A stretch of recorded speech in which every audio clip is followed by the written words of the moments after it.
Olá, estudantes da primeira série. Nesse vídeo nós vamos falar sobre o texto dramático e sobre um grande autor, Gil Vicente. Eu sou a professora Nelinha, de Língua Portuguesa. E antes de nós irmos aos conteúdos, vamos cumprimentar nossa amiga Jéssica. Oi, Jéssica, tudo bem? Vamos lá? Os nossos objetivos: conhecer o texto dramático e suas características, conhecer o autor, Gil Vicente, ler e interpretar trechos do Alto da Visitação. Você já leu algum texto teatral? E textos de Gil Vicente? Aqui nós temos aqui a data de nascimento, 1465, e morte do autor, 1537. Você sabe quem foi esse escritor? Já ouviu falar no Alto da Visitação, sua primeira obra dramática? E você sabia que esse dramaturgo, quem escreve peças para teatro, é chamado de dramaturgo? É considerado o pai do teatro português, e eu digo português de Portugal, e possui em seu repertório mais de 40 peças de diversos gêneros. Então ele ia desde a comédia à tragédia. Um texto dramático é feito para ser encenado, ou seja, para ser representado por atores. Está dividido em atos e cenas, e não existe um narrador que conta a ação. O enredo é apresentado através das falas das personagens, representadas por atores que vivenciam acontecimentos. Assim, diálogos e monólogos assumem uma importância essencial. Perceba aqui uma encenação. Monólogo é quando o ator representa sozinho, quando ele conversa consigo mesmo, com seus sentimentos, os seus pensamentos e também se dirige para o público. Um texto dramático apresenta esses dois tipos de conteúdo: discurso direto das personagens, ou seja, as falas dos personagens, e as indicações cênicas, rubricas. As rubricas são indicações que orientam os atores na hora da peça, quando sai um ator, quando entra um autor. Então, sempre essas indicações de orientações nós chamamos de rubricas. Vamos então para a primeira atividade?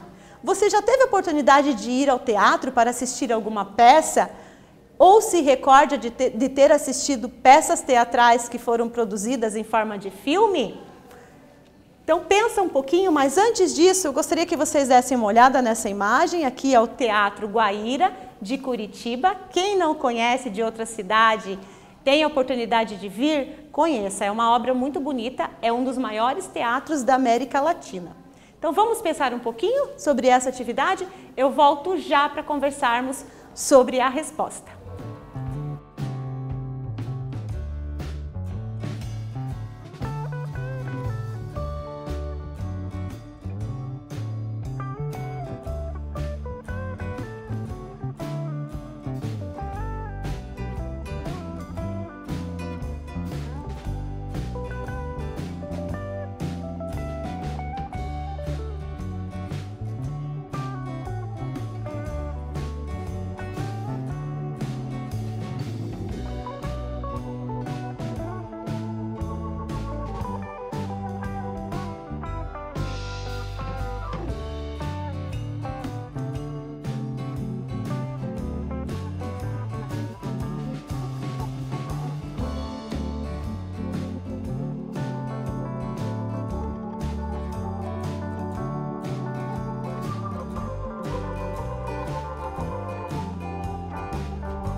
Então, estudante, lembrou se você já assistiu alguma peça teatral ou conhece algum teatro?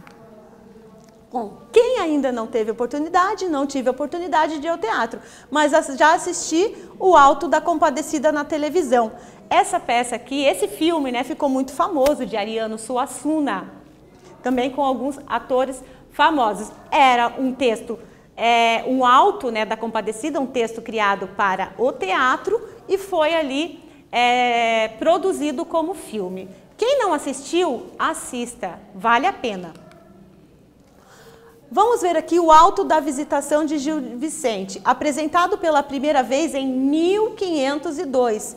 Este alto foi a primeira obra dramática de Gil Vicente. Então, estou falando aqui alto, né? O que significa a palavra alto? Ela vem do latim, significa ato, ação. Então, toda obra intitulada com alto quer dizer que essa obra, ela é uma obra feita para teatro, para leitura e encenação. E continuando aqui também, o Alto da Visitação fala sobre uma visita, né, que os atores fazem em comemoração ao nascimento do príncipe João, que mais tarde veio a ser o Dom João III. Então vamos à leitura. Alto da Visitação. Seja que não seja, embora, quero dizer ao que venho, não diga que me detenho a nossa aldeia já agora. Por ela vim cá saber se certo é que pariu vossa nobreza? Creio que sim, que vossa alteza tal está, que de isto mesmo dá fé. Vamos para a segunda atividade. Releia o trecho, seja que não seja. Qual outro momento do monólogo o trecho nos remete? Letra B. No trecho, por ela vim saber cá, a quem o pronome ela se refere? Então veja, será que tem algo parecido nessa frase? Seja que não seja? Vamos pensar? Releia, reflita um pouquinho e nós já voltamos comentando essa questão.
Então, caro estudante, refletiu, conseguiu resolver essa questão? Vamos lá? O trecho nos remete ao monólogo contido em Hamlet, em 1600, de William Shakespeare, onde ele diz lá, aquela encenação teatral, que ele está com a caveira na mão e diz ser ou não ser. Então, o trecho se remete também a esta fala. Lembrando que monólogo, né, quando um autor, ele representa sozinho ali no teatro. O pronome se refere à aldeia, ela, vamos conferir? Não diga que me detenho, a nossa aldeia já agora, por ela vim saber cá. Ela, portanto, se refere à aldeia. Parabéns se você acertou. Continuando a leitura, mas ficaram-me lá fora uns 30 ou mais companheiros. Eles trazem para o nascido esclarecido ovos e leite fresquinhos e um cento de bolinhos. Mas trouxeram queijos, mel, o que puderam. Vamos então para a terceira atividade aqui. Releia o fragmento e responda a qual costume popular contemporâneo o trecho nos remete. Qual acontecimento bíblico esse fato nos lembra? Então, já aconteceu algo parecido. Vamos lembrar ali o fato bíblico que remete a esse acontecimento? Pensem um pouquinho e eu já volto comentando a questão.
Então, caro aluno, lembrou qual é o acontecimento bíblico que faz referência a essa peça? O costume popular é de levar presentes para a, recém-nascido ou recém-nascida. O fragmento nos remete biblicamente aos 3 reis magos que levaram seus presentes ao recém-nascido. Vamos para a atividade número 4. Observe o vocabulário utilizado nos trechos o alto da visitação. Creio que sim. Ela, lá fora. Eles trazem pra. Você percebe diferença na escrita daquela época com a escrita de hoje? Claro, né, gente? É percebível aqui. Quais e por que há essa diferença? Vamos pensar um pouquinho? Eu volto já já comentando essa questão com vocês.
Então, vamos analisar o vocabulário?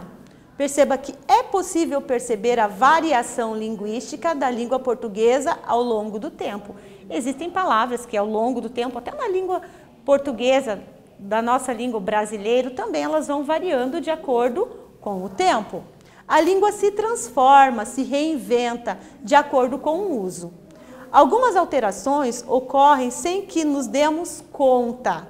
Outras são determinadas formalmente por meio de acordos ortográficos implementados pela CPLP, ou seja, Comunidade dos Países de Língua Portuguesa, ou seja, por todos os países que falam o português. Como ocorreu em 1971 e em 1990, aprovado em 2009. Teatro de Gil Vicente. O Teatro de Gil Vicente versa sobre a crítica, ou seja, apresenta a crítica social. Traz em sua essência o cotidiano profano e o religioso. Palavra profano, tudo que é o contrário à religiosidade, a gente chama de profano. Transmitindo o moralizante, que são ali as morais sociais, e o cômico, que é o engraçado, que causa humor. Nessa época, conhecida como humanismo, a prosa e o teatro ganharam espaço. Prosa, a gente fala os textos produzidos, as histórias, as narrativas. O teatro vicentino utilizava-se de um tom coloquial, ou seja, informal, mais popular, para criticar a sociedade da época. Então, essas são as características ali do Teatro de Gil Vicente. Vamos para a próxima atividade? Quais são as características do período humanista na literatura? Vamos refletir, vamos pesquisar um pouquinho sobre a questão do período humanista e do humanismo? Pensa um pouquinho que eu volto já já comentando essa questão.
Então, caro estudante, fez a sua pesquisa, pesquisou sobre o humanismo, o período humanista? Vamos lá, então, conferir a sua resposta? O humanismo foi um movimento histórico de atividades artísticas e culturais. E uma de suas características foi o antropocentrismo, ou seja, o homem ele valorizava, a própria humanidade, valorizava a si mesmo. O homem era valorizado neste período. A valorização da vida nas cidades e a humanização dos temas religiosos. Então, aqui essas são as principais características desse período que nós chamamos de humanismo. Humanismo, antropocentrismo, ou seja, a valorização do ser humano. Vamos para a sugestão de atividade. Se você fosse escrever uma peça com uma crítica social, o que você criticaria? Pensa hoje na sociedade. O que você criticaria? Quem seriam os seus personagens? Então é para você refletir, imaginar, escrever ali, né, uma peça para teatro com um teor de uma crítica social. E o que nós aprendemos nessa aula? Conhecemos o teatro dramático e suas características. Nós vimos que o teatro é um texto feito para ser representado. O movimento literário e artístico humanismo trouxe o ser humano como centro das discussões, ou seja, valorização do ser humano. Que a primeira obra dramática de Gil Vicente foi o Auto da Visitação, ou seja, também nós sabemos que ele foi conhecido como pai da dramaturgia, né, do teatro. Algumas alterações na língua portuguesa ocorrem sem que nos demos conta e que outras são determinadas formalmente por meio de acordos ortográficos. Nesse vídeo nós falamos sobre o texto dramático, sobre o autor Gil Vicente. Eu espero que vocês tenham gostado. Até breve!